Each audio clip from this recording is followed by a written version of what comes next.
ऐसा बने जैसा दूसरों को बनाना है। इन दिनों सबसे बड़ी दूरदर्शिता और बुद्धिमत्ता का कार्य एक ही है, युग सृजेताओं की अग्रिम पंक्ति में खड़े होना। पीछे खड़े रहने वाले झंझट में ना पड़ने की दृष्टि से तो अपने को सुरक्षित अनुभव करते हैं, पर वस्तुतः वे रहते अतिशय घाटे में हैं। उत्तरदायित्वों से मुंह छिपा लेने में, हर संभावना को मूक दर्शक बने देखते रहने वालों की उदासी अपनाने में यह जोखिम भी है कि उन्हें ऐसा कुछ हस्तगत नहीं हो पाता जिस पर गौरव किया जा सके। आलसी प्रमादी किसी प्रकार दिन तो गुजार लेते हैं, पर गिने अर्धमृतकों में ही जाते हैं। मनुष्य जीवन की गरिमा और जिम्मेदारी ही जिसकी समझ में न आई, उसके लिए पेट प्रजनन भर में जिंदगी के दिन रोते कलपते काट लेने के अतिरिक्त ऐसा कुछ हस्तगत नहीं हो पाता जिससे संतोष, सम्मान पाने और सिर उठाकर ऊंचा उठाकर प्रज्ञावानों, गतिशील वरिष्ठों की तरह चलने का अवसर मिल सके। पिछड़ेपन से ग्रसित लोग यह समझ ही नहीं पाते कि समुन्नत और सुसंस्कृत स्तर की रीति नीति अपनाने वाले कितनी प्रसन्नता, प्रशंसा और समाज समुदाय पर अनुदानों की झड़ी लगा देने वाले कितनी उच्च स्तरीय अनुभूतियों के साथ असाधारण उपलब्धियां अनुभव करते हैं। जो धर्रे से ऊंचे उठकर वरिष्ठ स्तर की सूझबूझ उगा पाते हैं, उनके लिए यह जिम्मेदारी एक अनिवार्य आवश्यकता बनकर सामने आ खड़ी होती है कि कुछ बड़े कदम उठाने चाहिए, कुछ बड़े अनुदान, बड़े वरदान पाने की उमंग उभरनी चाहिए। ऐसे लोगों को क्रमबद्ध रूप से दोनों कदम आगे बढ़ाते हुए लक्ष्य के उच्च शिखर पर जा पहुंचने की यशस्वी पर्वतारोहण जैसी साहसिकता जुटानी पड़ती है। इस उपलब्धि के लिए आत्म परिष्कार और समाज सुधार के दोनों ही प्रयासों को साथ साथ अपनाते हुए समग्र प्रगति की दिशा में चल पड़ना होता है। नेतृत्व का अपना आनंद है। मार्गदर्शकों की यश गाथा अनंत काल तक चर्चा का विषय बनी रहती है और मरण के उपरांत भी यश शरीर को जीवंत बनाए रहती है। सेवा साधना का, धर्म धारणा का उपक्रम अपनाना किन्हीं शूर साहसियों से ही बन पड़ता है, पर जो ऐसा आदर्श प्रस्तुत कर सकते हैं वे कृतकृत्य भी हो जाते हैं। अनुकरण करने वालों के लिए ऐसी परंपरा विनिर्मित करते हैं जिसका अवलंबन लेकर वे भी साधारण ना रहकर असाधारण बन सके। ऐसे अग्रगामियों को ही देव मानव या युग पुरुष की संज्ञा मिलती है। अलभ्य अवसर का लाभ लें। इन दिनों युग परिवर्तन की प्रभात वेला में असंख्यों को असंख्य प्रकार की उपलब्धियों से लाभान्वित होने का अवसर मिलने की संभावना बन रही है। सबसे अधिक नफ़े में वे रहेंगे जो इन दिनों युग धर्म के निर्वाह में दत्तचित्त रहेंगे, नव सृजन के संदर्भ में कुछ बढ़ चढ़ कर काम करेंगे, जिनमें संवेदना, भाव चेतना और दूरदर्शिता के तत्व किसी भी अनुपात में जीवंत हैं। उन्हें संकीर्ण स्वार्थपरता में कटौती करके बचत को उस प्रयोजन में लगाना पड़ेगा जिससे उज्जवल भविष्य की संरचना में कुछ महत्वपूर्ण योगदान बन पड़े। ऐसे लोगों के लिए प्रमुख कर्तव्य बनता है लोकमानस का परिष्कार, दृष्टिकोण और क्रियाकलापों में सतयुगी परंपरा का प्रतिष्ठापन। मोटे शब्दों में विचार क्रांति यही है जिससे समूची मानवता को नए सिरे से नए भाग्योदय का सौभाग्य उपलब्ध हो सके। आदिम काल से चलती आ रही एक अस्त व्यस्तता की दिशाधारा को अभिनव सुनियोजन का अवसर मिल सकेगा। भविष्य में जब कभी भी इस ऐतिहासिक मोड़ वाले समय की समीक्षा विवेचना होगी तो एक शब्द में यही कहा जाता रहेगा, युग संधि की वेला में अंतरिक्ष से असीम चेतना ऊर्जा बरसी थी। धन्य थे वे लोग जो उस समय कार्यरत रह सके और दिशाओं के दरवाजों पर अड़े हुए किवाड़ खोलने की भूमिका निभा सके। नामकरण की दृष्टि से उनका परिचय सृजन शिल्पियों के रूप में भी कहा और लिखा जाता रहेगा। विचार क्रांति अपने समय की सबसे बड़ी मांग है। जनमानस का परिष्कार किए बिना उसमें से कुछ भी संभव ना हो सकेगा जो भविष्य के संबंध में सोचा, चाहा और निर्धारित किया गया है। समस्त समस्याओं की जड़ एक ही केंद्र दुर्बुद्धि पर केंद्रित है। दुर्गति के लिए वही पूरी तरह जिम्मेदार है। यदि मनुष्य को सही सोचने और सही करने भर की मानसिकता बनाने का अवसर मिल सके तो समझना चाहिए कि प्रस्तुत अगणित समस्याओं, विभीषिकाओं और अवांछनीयताओं के घटाटोप से छुटकारा पाने का सहज सुयोग हस्तगत हो गया। यह सब अनायास ही घटित हो जाने वाला नहीं है। उसके लिए प्रमुख भूमिका सृजन शिल्पियों की होगी जिनके सम्मिलित प्रयास से समुद्र पर सेतु बांधने, गोवर्धन उठाने, स्वतंत्रता उपलब्ध करने और परिवारजकों द्वारा समस्त संसार में धर्मचक्र प्रवर्तन जैसे स्मरणीय अवसरों की नए सिरे से पुनरावृत्ति हुई समझी जा सकेगी। अंधेरी रात्रि के अवसान और अरुणोदय के आगमन के बीच एक मध्यांतर होता है, जिसे ब्रह्म मुहूर्त कहते हैं। युग शिल्पियों के प्रयास को उसी के समतुल्य माना जाएगा। प्रवचन नहीं आचरण बनाए। जनमानस का परिष्कार करने की महती आवश्यकता को पूरा करने में जिसका मन उपयुक्त भूमिका निभाने के लिए हुलसित हो, उन्हें प्रयास का आरंभ अपने आप से करना होगा।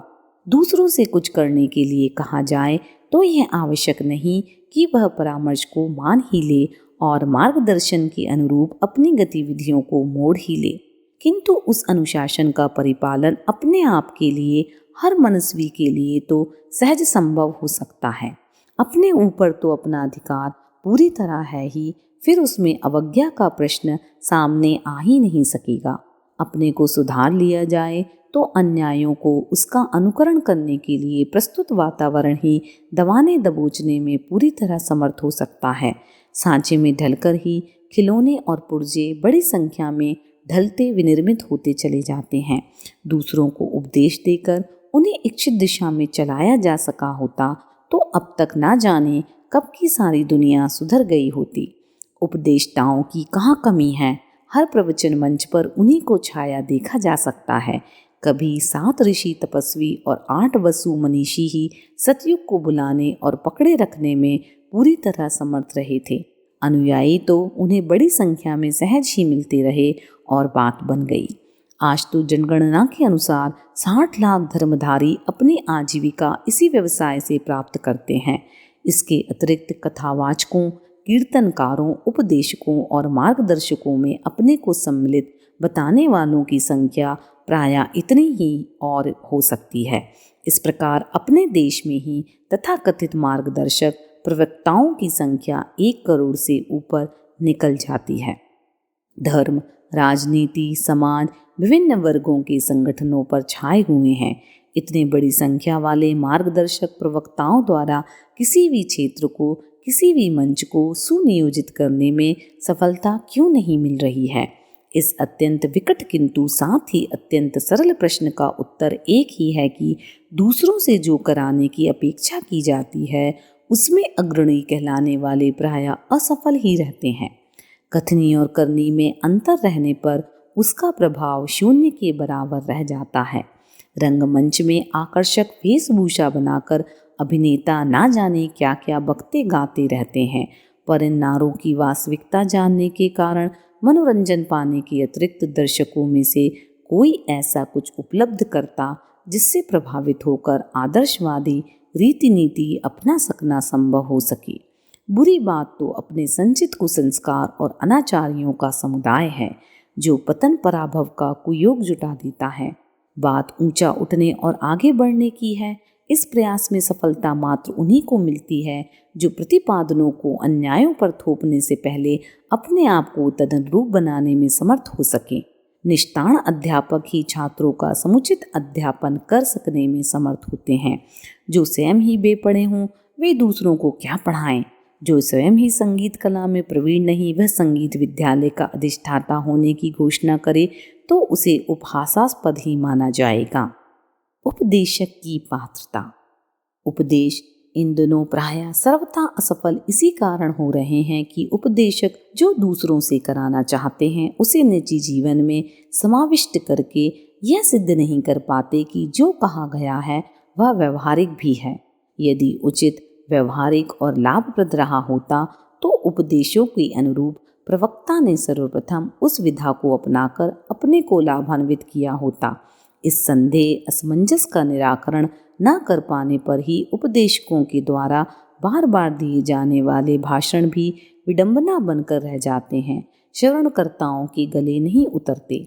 ऐसे भाषण परामर्शों से भावुकों को अवांछनीयता की दिशा में भड़काना, उत्तेजित करना तो संभव है, पर वह संभावना बनेगी नहीं कि उत्कृष्टता अपनाकर संयम बरतने और परामर्श व्यवहार में लाने के लिए किसी को अग्रणी किया जा सके। यही कारण है कि इन दिनों तथाकथित नेताओं को अभिनेताओं की संज्ञा देकर लोग कौतुक कौतूहल जैसा मजा लेते हैं और इन कान सुनकर उस कान निकाल देते हैं, पल्ले झाड़कर चल देते हैं। बाद में उस कौतुक का उपहास करते हुए ऐसा मजमा जमाने की खूबी को बहुरूपिया स्तर की संज्ञा देते हुए निंदा तक करते देखे जाते हैं। विशेषता यह प्रक्रिया तब तेजी से उभरती देखी जाती है जब आदर्शवादिता अपनाने के लिए, सिद्धांतों को अपनाने के लिए लोगों से कहा जा रहा हो। लोग बहुधा वक्ताओं के परामर्श में से निजी स्वार्थ या वर्ग स्वार्थ से के प्रतिपादन ही चुन लेते हैं और आदर्श निष्ठा अपनाने से संबंधित बात पर ध्यान नहीं देते। हड़तालों और प्रदर्शनों के लिए, विग्रह उपद्रव के लिए, आक्रोश उत्पन्न करने एवं अड़ंगेबाजी में नेतागिरी अपना काम कर जाती है। पर जहां सृजन और उपयोगी सुधार परिवर्तन की बात कही जाए, वहां लोग ऊँघने या उठकर चलने लगते हैं। इस विडंबना में दोष जनमानस का नहीं, वरन प्रवक्ताओं की अनाधिकार चेष्टा का है। वे दूसरों से वह कराना चाहते हैं जिसे वे स्वयं तक कर सकने में समर्थ नहीं हो सके। अच्छाई तो कुछ समय छिपी भी रह सकती है, पर बुराई की विडंबना में एक खूबी यह जुड़ी हुई है कि वह हींग की तीखी गंध की तरह अनायास ही दूर दूर तक फैल जाती है। आचारनिष्ठ उपदेशक ही परिवर्तन लाने में सफल हो सकते हैं। अनधिकारी धर्मोपदेश खोटे सिक्के की तरह मात्र विक्षोभ और अविश्वास ही भड़काते हैं। यहाँ ये ऊहापोह इसलिए किया जा रहा है कि नवसृजन के हर क्षेत्र में, हर प्रसंग में आदर्शवादिता का संपुट लगता है। लोगों को अपनाई गई दुष्प्रवृत्तियों को छोड़ने के लिए कहा जाता है। जो उचित उत्कृष्ट है उसे अपनाने के लिए अनुरोध आग्रह किया जाता है। यह नीचे गिरे को ऊपर उठाने जैसा असाधारण प्रयत्न हुआ। इसे संपन्न करने के लिए ऊपर उठाने की ऐसी समर्थता संचित की जानी चाहिए जैसे कि गिरे इंजन को फिर से सीधा खड़ा करने के लिए सशक्त क्रेनों के लिए आवश्यक होती है। कुएं से पानी खींचने के लिए भी भुजाओं का बल तो चाहिए ही। अंतरिक्ष में उपग्रह फेंकने वाले केंद्रों में शक्तिशाली रॉकेट लगाने पड़ते हैं। ऊपर उठाने के लिए असाधारण समर्थता की, सक्रियता की आवश्यकता पड़ती है और लोगों को अनगढ़पन से विरत होने और उत्कृष्टता अपनाने के लिए सहमत करने के लिए अनिवार्य रूप से ऐसी ही प्रतिभाएं चाहिए जो परीक्षा की कसौटी पर कसे जाने और आग में तपाए जाने के उपरांत खरी उतरी हों। बुराई बढ़ाने में तो नशेबाजों के, व्यभिचारियों के, गुंडागर्दी अपनाने वाले आवाराओं तक के गिरोह अनेकों को प्रभावित करने और चंगुल में फंसा लेने में आए दिन सफल होते रहते हैं।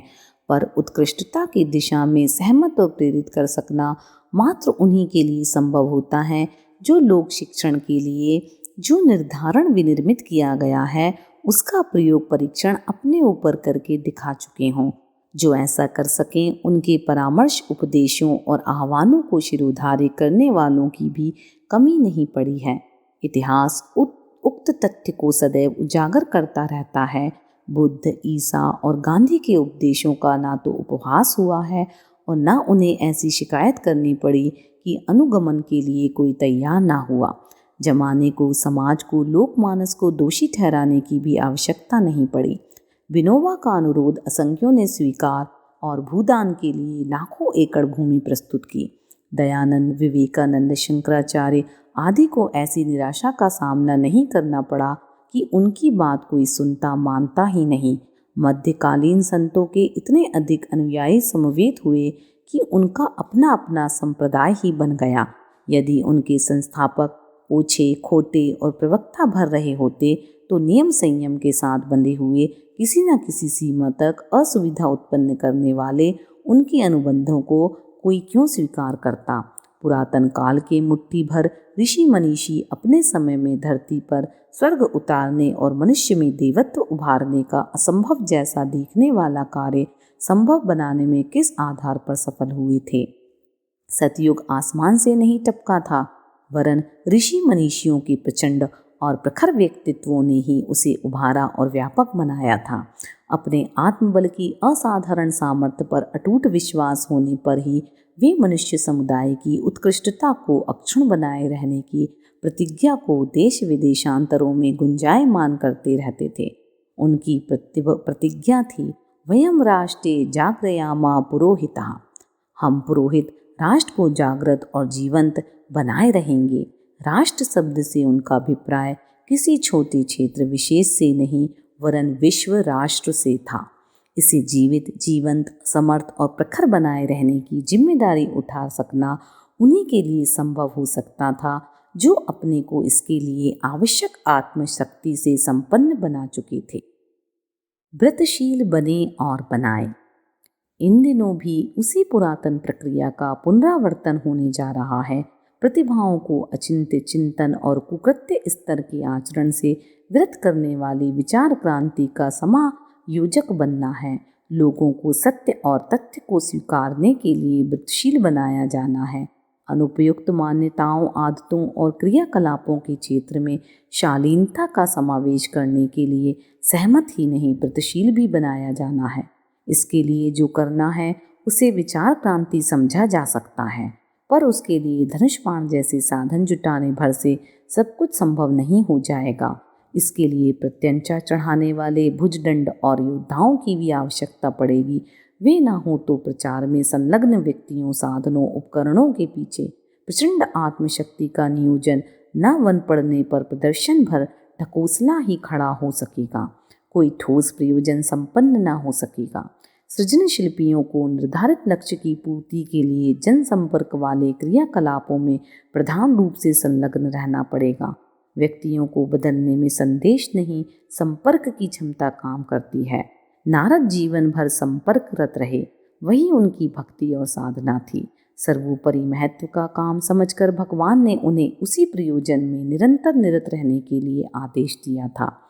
पारस छूकर लोहे का सोना बनने वाली उक्ति प्रसिद्ध है, पर उससे भी बढ़कर सत्य एवं तथ्य यह है कि प्रचंड आत्मशक्ति संपन्न व्यक्ति अनायास ही समुदाय और वातावरण को इतना अधिक प्रभावित करते हैं कि उनके सांकेतिक क्रियाकलाप भी गजब की परिस्थितियां उत्पन्न कर सकते हैं।